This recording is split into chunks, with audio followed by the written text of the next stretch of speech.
Malaquias, capítulo 3, versículos 13 a 18. Desde que retomamos esse culto matutino, no primeiro domingo de cada mês, onde ocorre a ministração da Santa Ceia,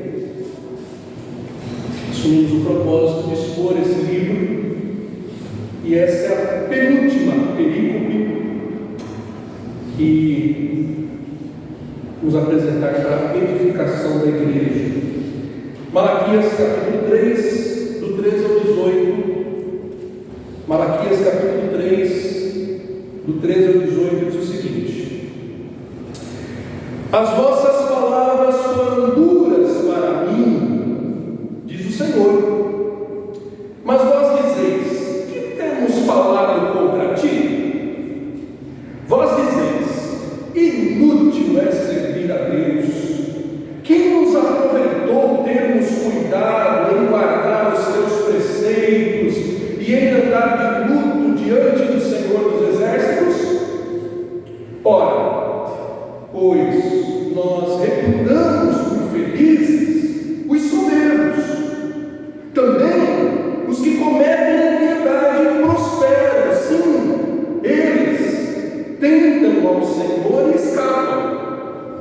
Então, os que temiam ao Senhor falavam uns aos outros. O Senhor atentava e ouvia. Havia um memorial escrito diante dele para os que temem ao Senhor e para os que se lembram do seu nome. Eles serão para mim particular tesouro. Naquele dia que prepararei, diz o Senhor dos Exércitos, poupa-los-ei como um homem poupa ao seu filho que o serve. Então vereis outra vez a diferença entre o justo e o perverso, entre o que serve a Deus e ao que não o serve. Senhor, que falar dos meus lábios e meditar no meu coração sejam agradáveis a Ti. Edifica o Teu povo como Teu servo já intercedeu e clamou. Em nome de Jesus pedimos a Tua iluminação. Amém. Amém. Certamente o momento mais crítico de um relacionamento conjugal não é quando o relacionamento começa, quando as duas partes fazem tudo para estar juntos, quando os dois lados do casal não querem desperdiçar nenhuma oportunidade para se abraçar, para se beijar, para conversar. Não. O início do relacionamento conjugal não é o momento mais crítico. Alguém pode dizer: o relacionamento conjugal passa por um momento crítico quando vem os filhos, porque naturalmente eles demandam atenção, eles demandam tempo, o casal tem que se adaptar com os novos habitantes da casa, os novos moradores, né? A liberdade que o casal tinha dentro de casa já não é mais a mesma, porque agora já tem um filho, 2, 3, 4. Mas mesmo assim, esse momento não é o momento mais crítico do casamento. O momento mais crítico do casamento também não é quando as brigas se multiplicam, quando há um controle excessivo dos horários, das atividades, sabe? Aquele momento sufocante que às vezes acontece no casamento, de um querer controlar o outro, de haver as brigas se multiplicando. Esse também não é o momento mais crítico e mais próximo de um divórcio no casamento. Sabe qual é o momento mais crítico e mais perto do divórcio no casamento? É quando chega a indiferença. Sabe aquele momento em que a frase que mais se multiplica no diálogo é: tanto faz o que você quiser, não estou nem aí. Sabe? Esse é o momento mais crítico no relacionamento conjugal. Quando a indiferença toma conta do casal e um já não se preocupa com o que o outro faz, um já não acha mais importante o que o outro faz, um já não acha mais importante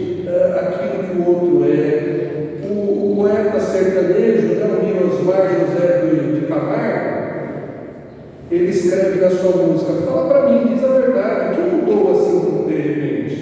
Eu quero saber de onde vem esse medo que machuca a gente. Está tudo errado, fogo cruzado, e a gente não consegue se entender. Por que não me telefona, não dá notícias de você, liga ao menos para dizer que o melhor é te esquecer. É a sua diferença que me marca. É uma invasão, um nó dentro de mim, o coração divide em dois, a sua falta, uma parte é o começo, a outra é o fim. Você deve conhecer essa música, e o título da música é exatamente Indiferença. E o que nós vemos nesse texto de Malaquias, capítulo 3, de 13 a 18, é a indiferença do povo de Deus em relação a Deus. Malaquias foi escrito no período ali de 458 a 433 a.C., ou seja, provavelmente após o cativeiro babilônico, né? Você se lembra que o povo de Deus ficou 70 anos cativo da Babilônia, 486 a mais ou menos 416 a.C., e aí Malaquias é levantado um pouco depois disso, possivelmente contemporâneo de Esdras, de Neemias, quando o povo de Deus já tinha se esfacelado, já havia um pequeno remanescente, o povo de Deus já tinha perdido a sua identidade há muito tempo, o seu relacionamento com Deus já estava completamente desgastado, especialmente nos 70 anos longe do templo, longe do ofício dos levitas, dos sacerdotes, da rotina das suas ofertas serem dedicadas ao templo, longe de quando eles eram uma grande nação, uma nação santa, separada dos outros povos, com seus valores muito distintos, muito específicos, que os distinguiam dos outros. E o livro de Malaquias é uma verdadeira DR, sabe? Quando o casal faz a DR, discussão de relacionamento, o livro de Malaquias é uma DR subdividida em 8 etapas. Nós estamos hoje olhando para a penúltima etapa. Eu quero te lembrar que essa DR, Deus vai respondendo para o povo algumas perguntas que o povo de Deus, esfriado, esfacelado, algumas perguntas que o povo de Deus colocava diante de Deus, repleto de cinismo, repleto de arrogância. A primeira pergunta: em que nos tem amado a Deus? Essa DR começa com Deus respondendo a essa pergunta. O povo não se sentia amado de Deus. Lá no capítulo 1, versículo 1 e 2 está lá essa pergunta, e Deus responde no capítulo 1, versículos 1 a 5. Depois o povo pergunta para Deus: Deus, no que nós estamos desprezando o teu nome? No que o teu nome tem sido profanado por nós? Essa pergunta está lá no capítulo 1, versículos 6 a 7. E Deus responde para o povo no que eles tinham profanado o nome do Senhor, no capítulo 1, versículos 6 a 14. Capítulo 2, versículo 1, Deus declara a incompetência dos sacerdotes. Deus chama a liderança religiosa do povo para uma conversa, porque isso explicava muito daquele relaxo, daquele desprezo com que o povo estava tratando a Deus e a sua obra, a santidade diante de Deus. Capítulo 2, versículos 1 a 9, o papo é direto com os sacerdotes, que em vez de trazer nos seus lábios o conhecimento de Deus, estava fazendo de tudo, menos ensinar ao povo aquilo que era certo. Capítulo 2, versículo 14, a questão do adultério do meio do povo. Deus trata, versículos 10 a 16 do capítulo 2, que havia adultério, havia divórcio indiscriminado, havia ali relacionamentos que não eram conforme a palavra de Deus, havia jugo desigual, e Deus trata dessas coisas. No capítulo 2, versículo 17, a quinta etapa dessa discussão de relacionamento, o povo pergunta: Deus, no que nós estamos deixando o Senhor cansado? O povo pergunta para Deus assim: Deus, no que nós estamos deixando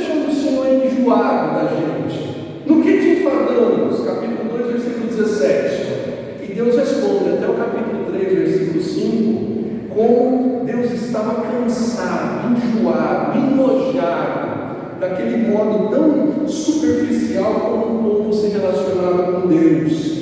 E aí, na sexta pergunta, em que te roubamos?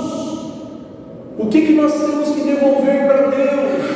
E ali está o trecho talvez mais famoso de Malaquias, quando Deus trata dos dízimos e das ofertas e ensina que o povo devia ser fiel nos dízimos e nas ofertas. E agora, a sétima e última pergunta, Deus responde. O que nós temos falado contra ti? Veja, não é um povo que vira para Deus e fala: Deus, o Senhor está sendo muito duro conosco. Não é um povo que vira para Deus e fala: ei Deus, que palavras pesadas. Não, é Deus dos céus que vira para o povo e diz: olha, vocês estão falando umas coisas que estão machucando meu coração, se assim puder ser dito.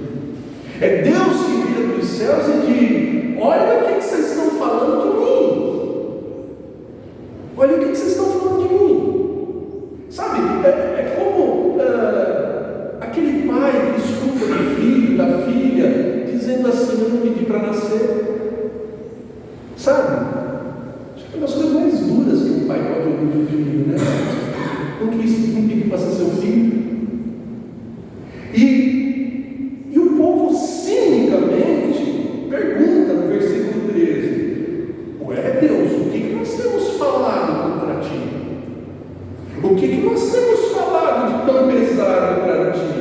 E Deus, nos versículos 14 e 15, ele responde. Ele diz: vocês estão falando que é inútil me servir. Versículo 14: inútil é servir a Deus. Deus diz assim: vocês estão se perguntando o que eu ganho em obedecer a Deus? O que eu ganho em obedecer os mandamentos do Senhor? E Deus está falando: quando vocês se perguntam isso é duro para mim, isso me machuca.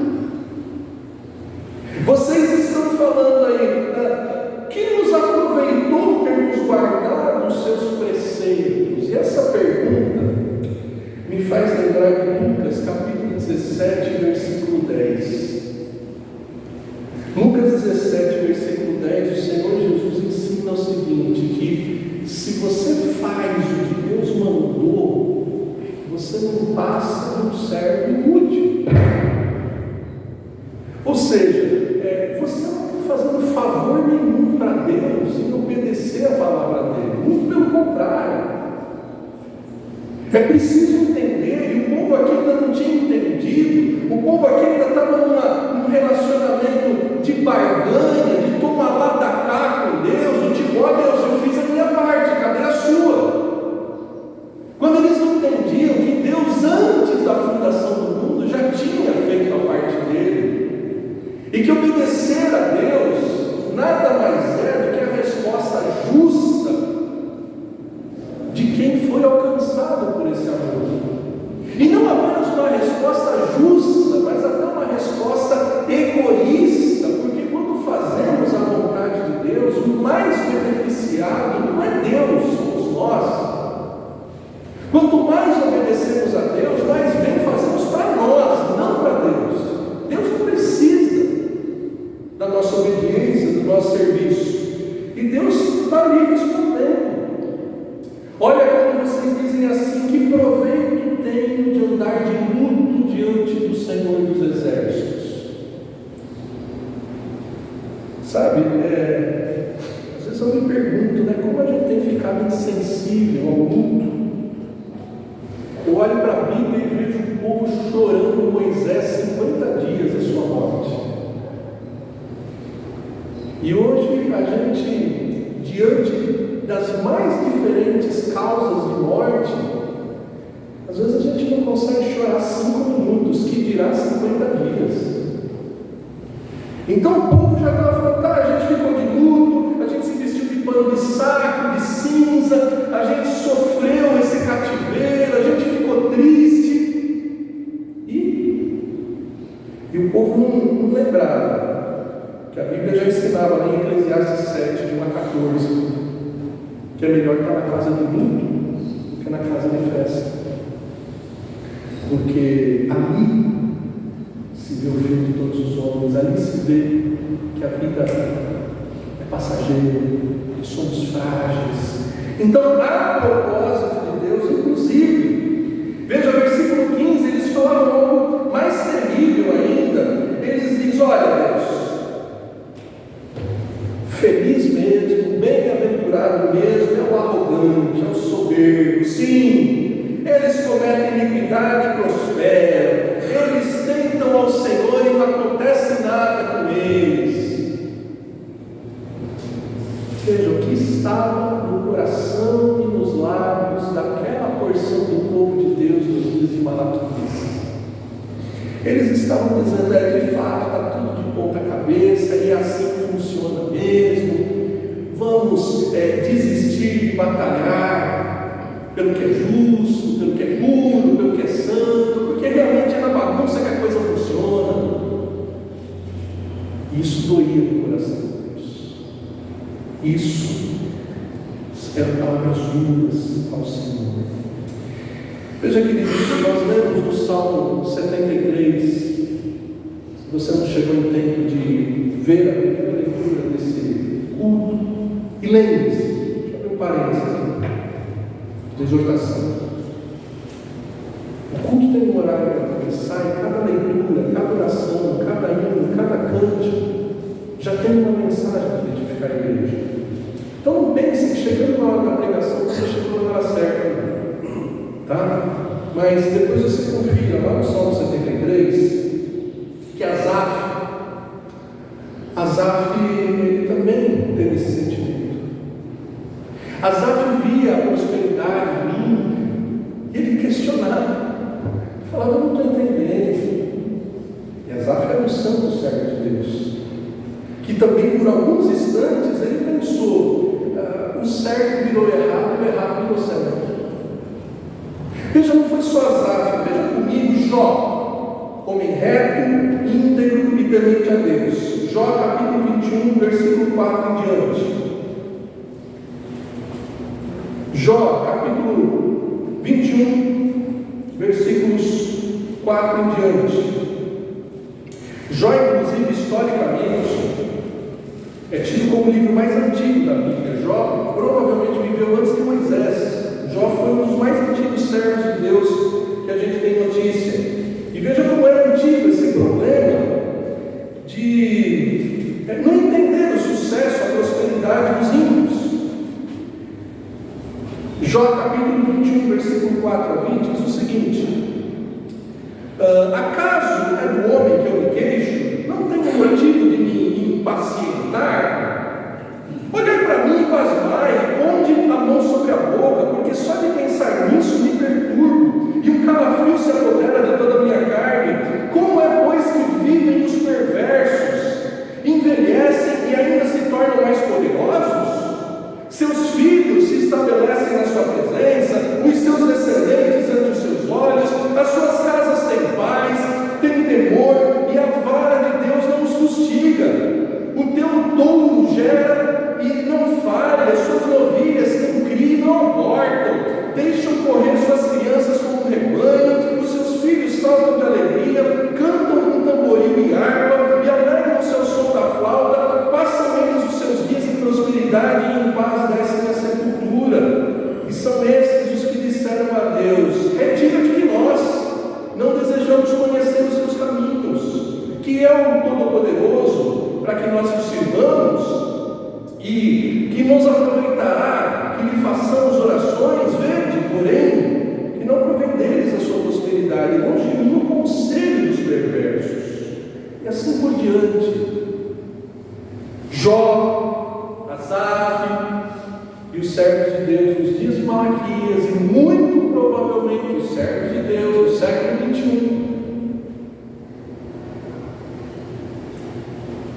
levantam palavras duras perante o Senhor. Quantas vezes não é o meu caso, o teu caso, de olhar para a família? Vamos começar dentro de casa. Quem aqui já não olhou para um irmão que dá trabalho, bagunceiro, rebelde, e falou: por que a minha mãe gosta mais dele do que de mim, que faço tudo direitinho? Ou será que só na minha casa que acontecem essas atitudes de ciúmes e de injustiça? Quem aqui já não olhou da sua rua, da vizinhança, para aquele vizinho arrogante, soberbo, que não está nem aí para Deus, e já não falou: mas olha, o camarada está com carro zero, e eu estou com carro velho, estou andando de ônibus.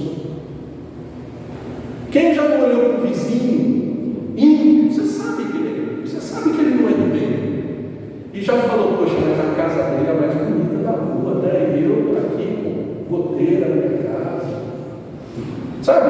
Quem já no seu trabalho já não olhou para aquele funcionário corrupto que chega atrasado, preguiçoso, e já falou: poxa,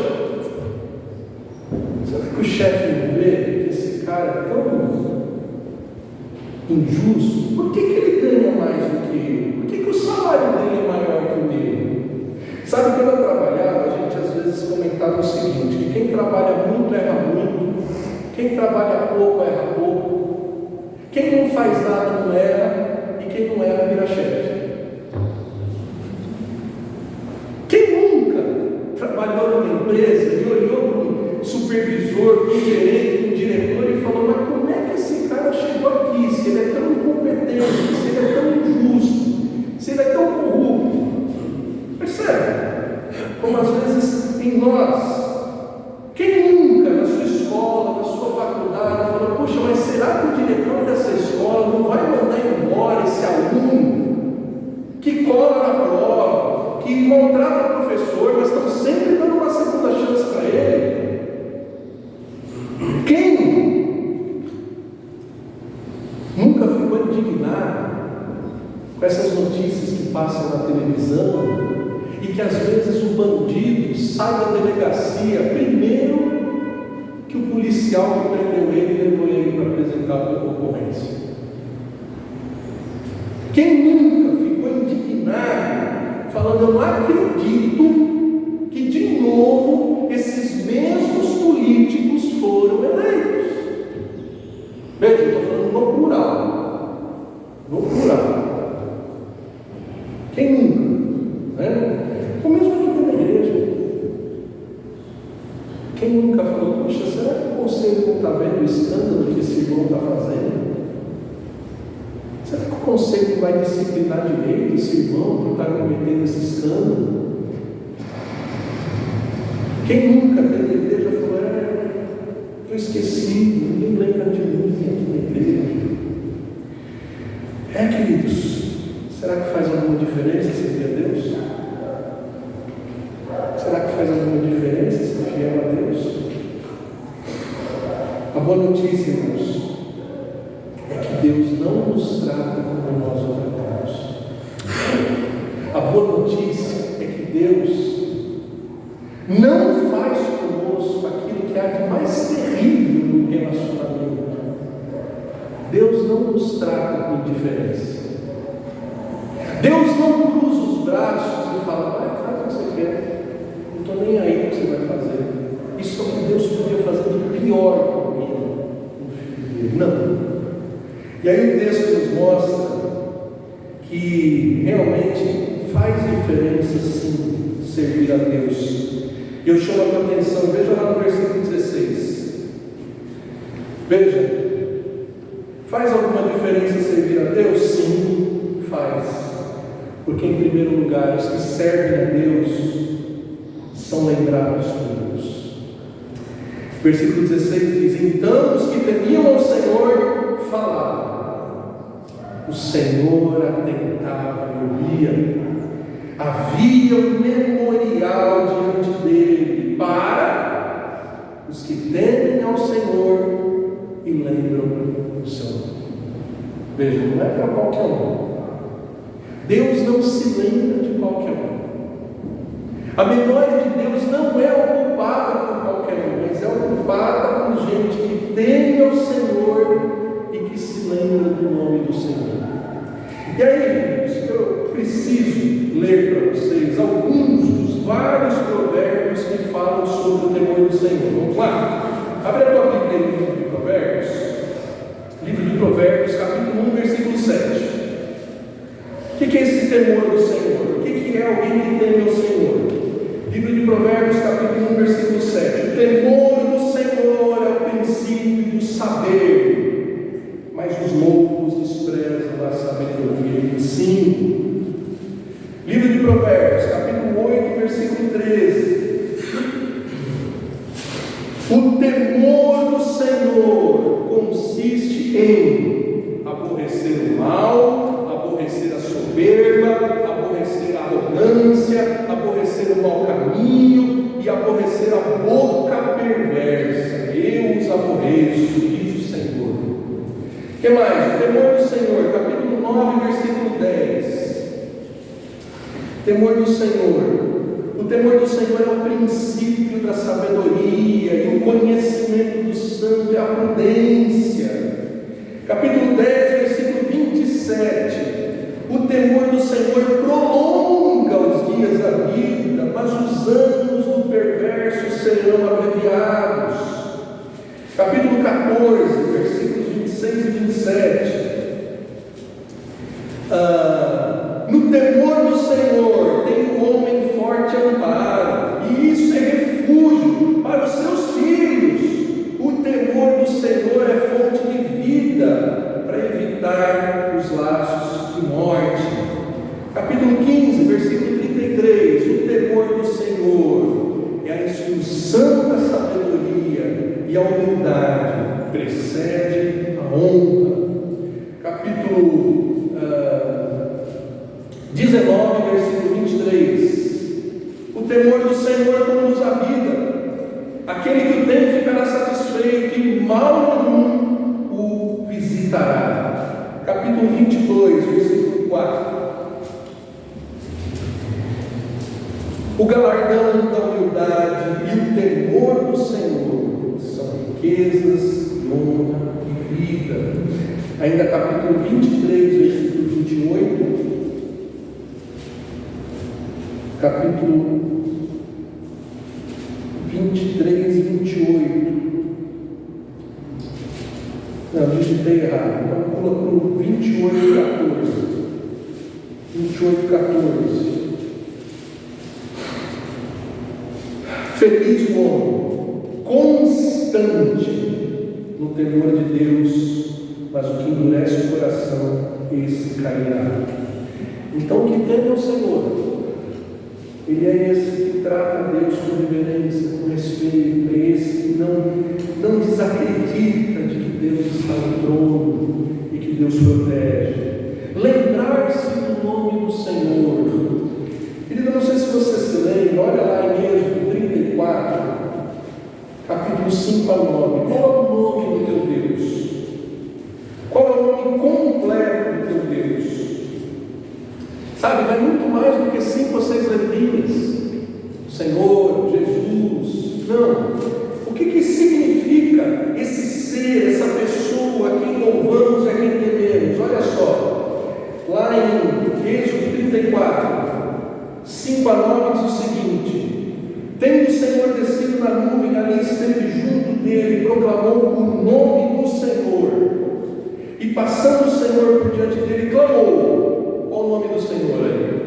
Senhor, Senhor, Deus compassivo, Deus clemente, Deus longânimo, grande em misericórdia, em fidelidade, que guarda a misericórdia em 1000 gerações, que perdoa a iniquidade, a transgressão e o pecado, ainda que não inocente o culpado, e visita a iniquidade dos pais, dos filhos, e dos filhos até a 3ª e 4ª geração. Veja, Deus não é só longânimo, só misericordioso. Ele é o que não inocenta o transgressor. Ele é aquele que visita a iniquidade. Ele é completo, ele é perfeito, ele não é parcial, né? A gente vê nas divindades das várias religiões como se cada Deus cuidasse de um departamento, e Deus não, Ele cuida de todos, Ele trata de todas as coisas, Ele é esse Deus completo. Quando você lembra que Deus é esse Deus, você se enquadra naqueles que Deus ouve, que Deus não se esquece, aqueles que são lembrados por Deus.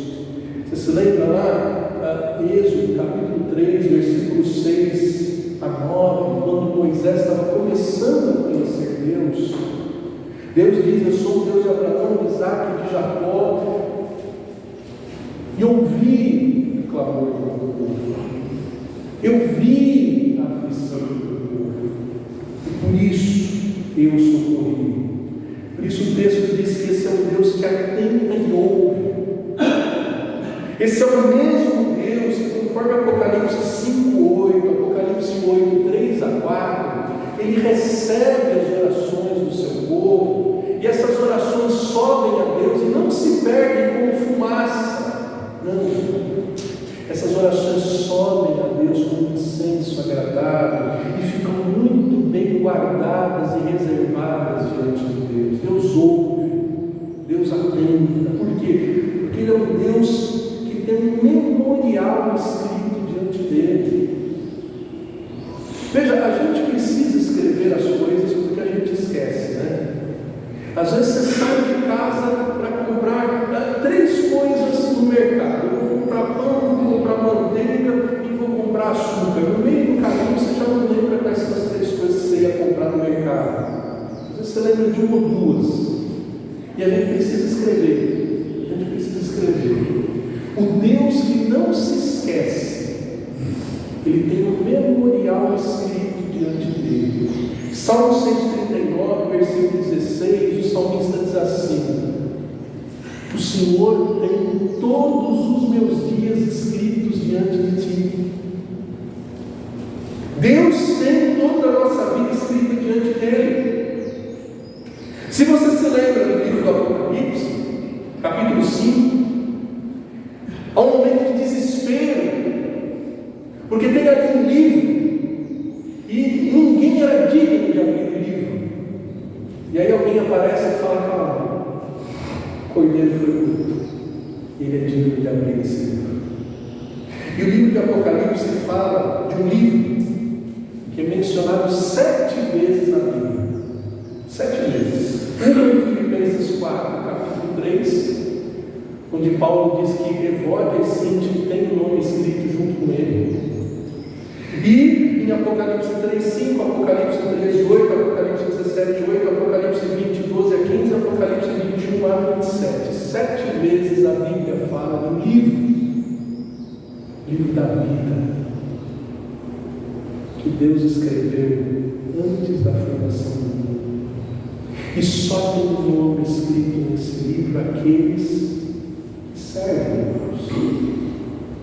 Não é para qualquer um, é para quem serve a Deus. Será que vale a pena servir a Deus e ser lembrado por Deus? Será que vale a pena ter o seu nome escrito no livro que está diante de Deus e que garante que Ele nunca vai se esquecer que Ele escreveu o teu nome ali? Então veja, uma primeira razão para servir a Deus é ser lembrado por Deus. A segunda razão, lá em Malaquias capítulo 17, diz ser propriedade de Deus. Além de ser lembrado de Deus, Malaquias 3,17 diz: eles serão para mim particular tesouro. Eles, veja, está falando daqueles que tinham acabado de virar-se para Deus e dizer: o que é que eu ganho te servir? Que diferença faz eu te servir? E Deus está falando: olha, eles serão para mim particular tesouro. Sabe de onde é que vem essa ideia? Lá em Êxodo capítulo 19, versículos 5 a 6, Deus diz assim: vocês serão propriedade peculiar. Vocês serão a minha propriedade. Estava falando para aquele povo que, enquanto Deus estava entregando a lei para Moisés lá no Sinai, estava lá embaixo, caindo em idolatria. Mas que Deus tinha um plano de graça e misericórdia para eles e diz: vocês vão ser minha propriedade. E aí a Bíblia vai nos explicando como é que Deus compra esse povo. Lá em Atos capítulo 20, versículo 28, quando Paulo reúne os presbíteros em Éfeso, pastorear o rebanho de Deus, o qual foi comprado por sangue do seu Filho. Para que a gente tenha um pouco mais de clareza, veja lá em 1 Pedro, capítulo 1, versículos 8 em diante.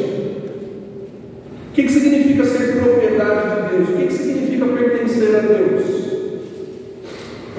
Primeira carta de Pedro, capítulo 1, versículos 8 ao 21.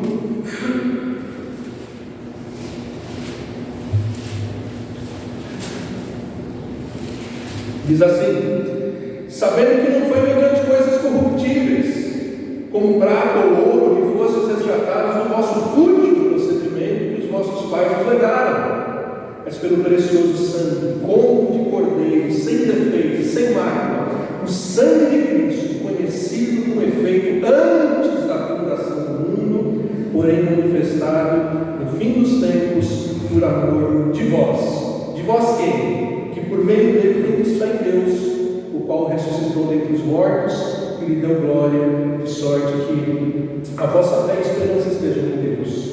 Vós quem? Veja só, ainda em 1 Pedro capítulo 2, versículo 9. Vós, porém, sois raça eleita, sacerdócio real, nação santa, povo de propriedade exclusiva de Deus, a fim de proclamar as virtudes daquele que nos chamou.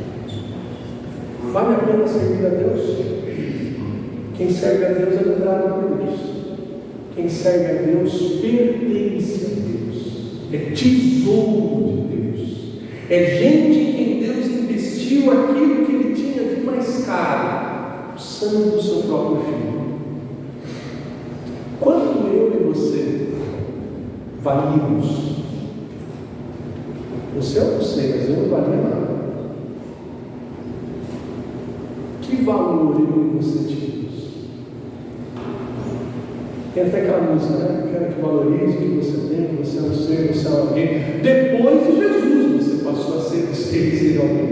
Antes de Jesus, você era morto nos seus delitos e pecados, que não valia nada, mas que virou propriedade de Jesus, propriedade de Deus, para servir. Será que vale a pena servir a Deus? O texto vai me dar mais duas razões que eu vou te mostrar rapidamente. Lá em Malaquias capítulo 3, ainda no versículo 17, diz assim: além de eles serem para mim particular tesouro, naquele dia que prepararei, poupá-los-ei como um homem poupa ao seu filho. Será que vale a pena ser preservado por Deus? Ser protegido por Deus? Salmo 103, versículo 13 a 14, nos diz o seguinte, irmãos. Salmo 103, versículo 13 a 14, diz o seguinte: como um pai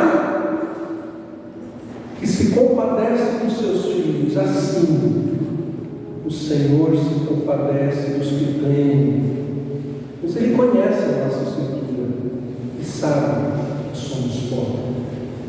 Veja, não é aquele pai interesseiro que protege o filho que vai dar retorno, que vai dar lucro.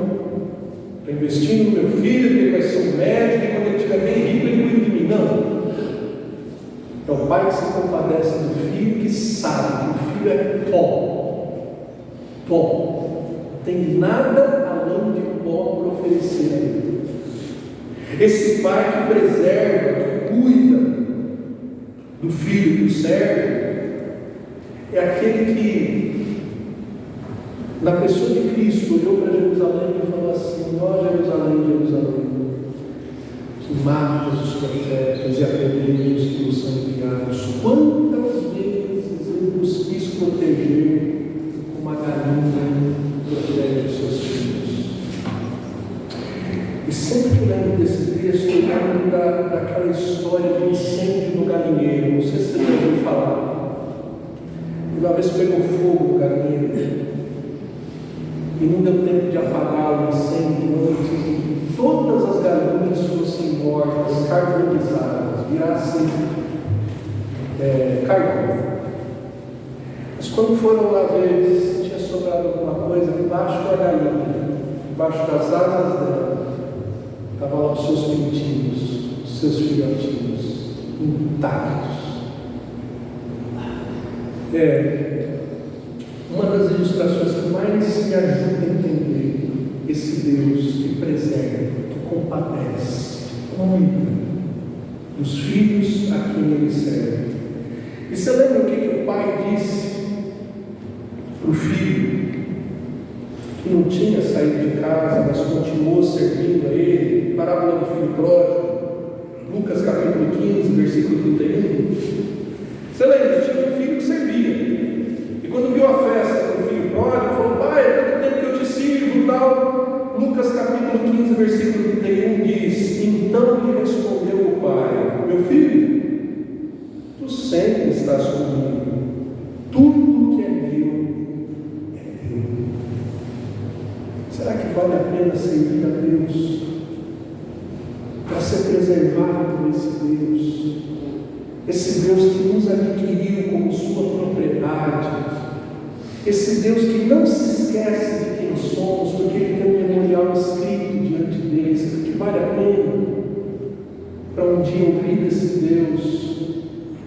Tudo que é meu é teu, tudo que é meu é teu. Por fim, será que vale a pena servir a Deus?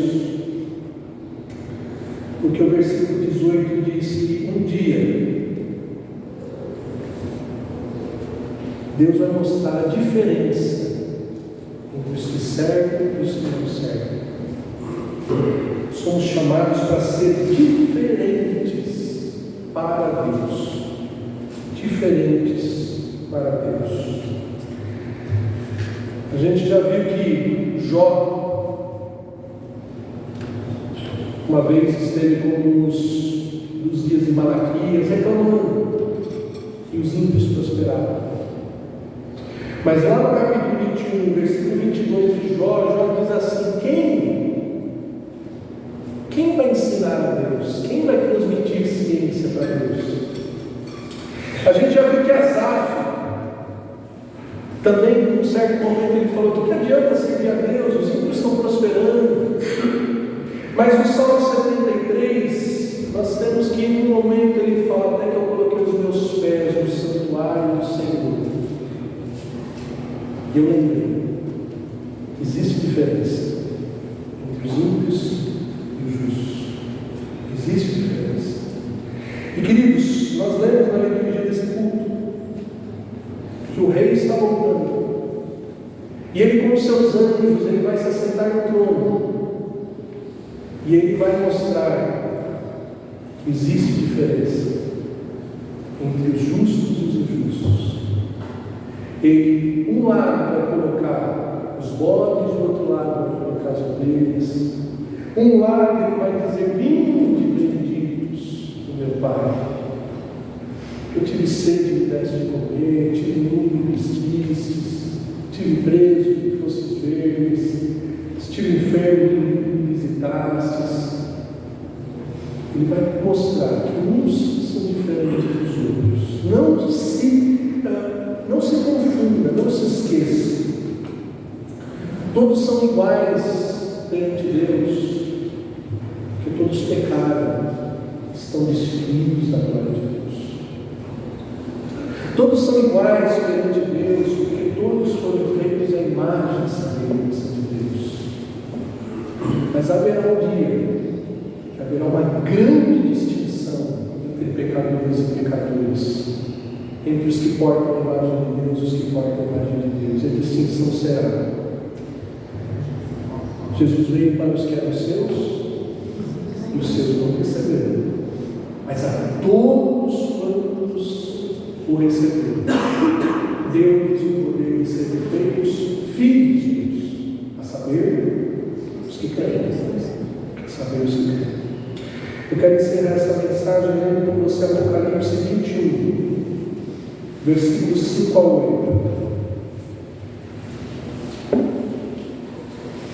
E ver que até lá no final da Bíblia existe diferença entre justo e injusto, entre o que serve e o que não serve.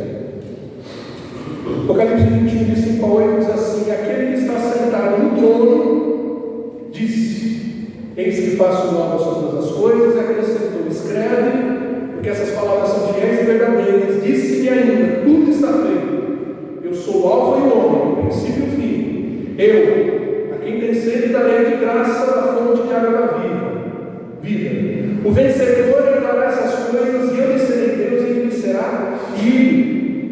Quanto, porém, aos covardes, aos incrédulos, aos abomináveis, aos assassinos, aos impuros, aos feiticeiros, aos idólatras, a todos os mentirosos, a parte que lhes cabe no fogo, que arde com fogo e enxofre, a saber, a segunda morte. E ainda nesse mesmo capítulo, veja lá, versículos 26 e 27. E lhe trarão a glória e a honra das nações. Nela, nunca jamais penetrará coisa alguma contaminada, nem o que pratica abominação e mentira, mas somente os escritos no livro da vida do Cordeiro. Amém. Faz diferença servir a Deus? Faz alguma diferença ser fiel a Deus nos nossos dias? Faz alguma diferença na minha vida, na tua vida, saber que Deus não esquece de você e que o teu nome está escrito no livro da vida do Cordeiro? Faz alguma diferença na tua vida saber que você foi comprado por Deus e você é tesouro para o Senhor?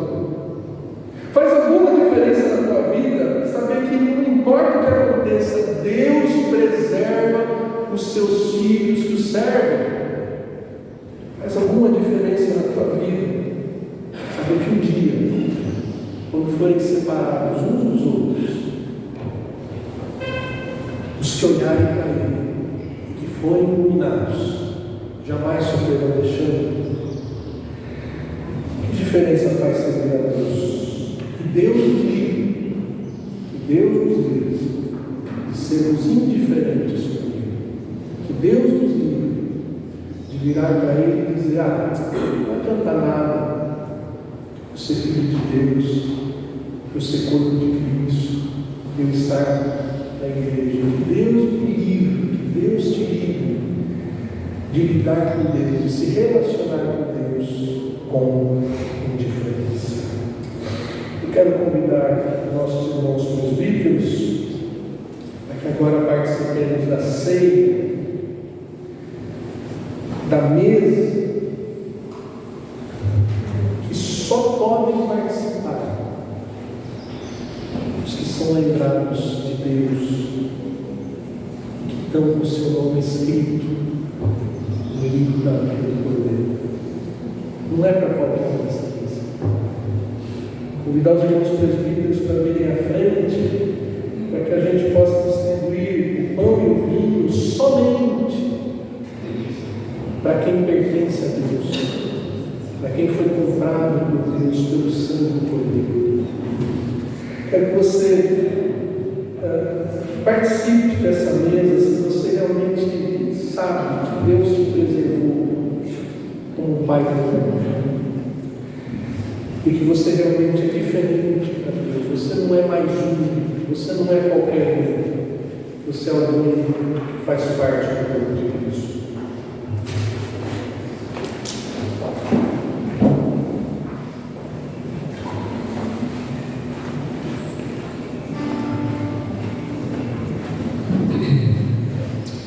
Convido os irmãos a abrir a sua Bíblia na primeira carta de Paulo aos Coríntios, capítulo 11. Primeira carta de Paulo aos Coríntios, capítulo 11.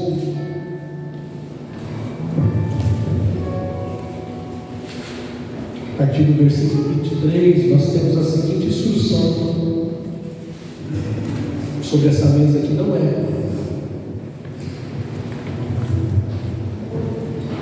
para todos.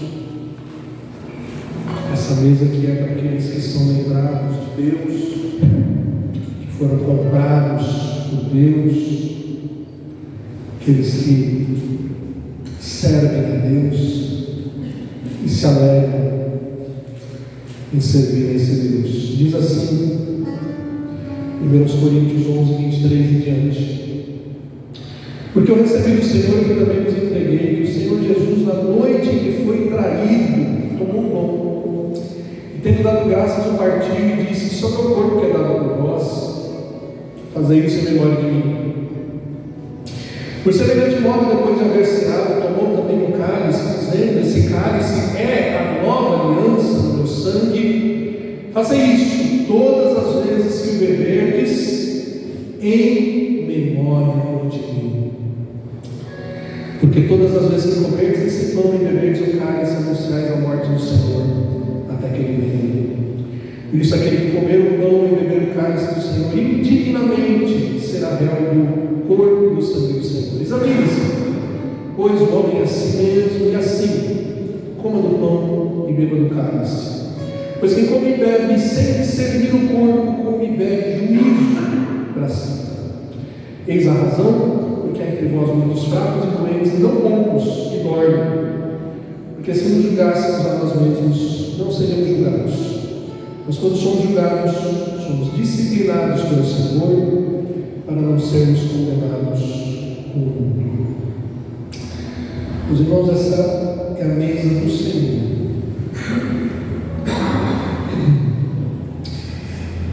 E eu queria que você refletisse. Primeiro, que o texto diz que não se deve participar dessa mesa sem discernimento. O único requisito para participar dessa mesa é discernir o corpo, entender o significado do corpo de Cristo, lá naquela cruz, sofrendo no nosso lugar, e nos tornando corpo de Cristo, como igreja do Senhor que somos.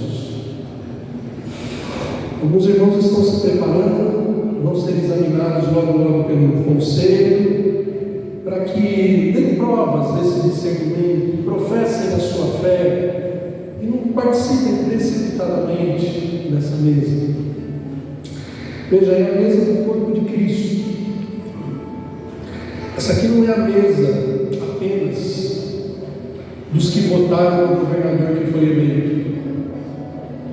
Essa aqui não é a mesa apenas dos que votaram no presidente que foi eleito. Percebe como a igreja do Senhor une gente tão diferente, que nós temos um só Rei, um só Senhor.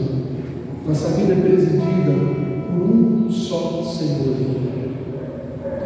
Então, pense nisso. Nesses dias de tanta divisão, pense nisso, que a única divisão que importa é aquela que acontecerá no último dia. Os que servem e os que não servem, os que são justos e os que não são justos, os bodes e as ovelhas. Essa é a única divisão que importa e que decide o destino eterno. Todas as outras divisões, diante dessa mesa, não tem valor nenhum, não tem importância nenhuma, porque são sobre valores transitórios, são sobre momentos da história que passam, mas o que fica para sempre é o fruto daquilo que foi feito na cruz do Calvário e que agora nós acessamos pela fé em Jesus Cristo como nosso Senhor e Salvador. Por isso, essa não é a mesa da igreja presbiteriana, essa é a mesa do Senhor, é a mesa dos filhos de Deus, aqueles que foram adotados e recebidos nessa família tão preciosa que é a família de Deus. Nós vamos orar e pedir que Deus abençoe, que Deus santifique, que Deus fortaleça a igreja por esse meio de graça e prepare os nossos irmãos que estão entendendo, buscando discernimento para participar também desse momento, dando prova externa daquilo que internamente eles já têm, que é a sua união inseparável com Cristo. Oremos. Pai bondoso e amado, em nome do Senhor Jesus, nós pedimos, toma no uso comum uma parte desses alimentos que agora vai ser recebida pela tua igreja, em obediência à tua palavra e com fé, ó Deus, na graça que o Senhor dispensa em cada situação de fé e obediência da tua palavra, Senhor. Ó Deus, faz com que realmente esse esse ato que celebra a comunhão com Cristo, a comunhão com o corpo de Cristo que somos, cada vez mais, pelo Teu Santo Espírito, promova união, unidade, pureza e paz na Tua casa, na Tua igreja, Senhor. Dá-nos essa graça, Senhor. E prepara irmãos que estão desejosos de também ter essa alegria, para que o quanto antes, mas com a convicção adequada, desfrutem desse momento e cresçam como corpo de Cristo, essa porção visível que há aqui na Igreja Presbiteriana de Deus. Essa bênção te pedimos, ó Deus. Restaura, Deus, os que estão longe da comunhão. Restaura, Deus, os fracos na alma. Fortalece o teu povo. É a nossa oração. No nome do Senhor Jesus. Amém. Amém. Nós como lemos, diz o Senhor Jesus: esse é o meu corpo que é dado por vós, comei dele, fazei isso em memória de mim.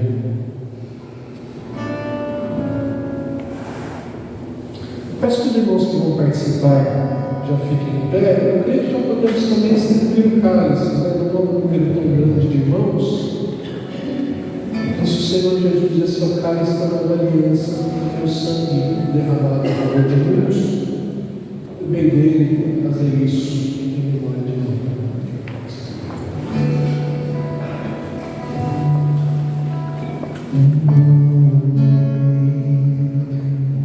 Semelhante aos outros, mais especial,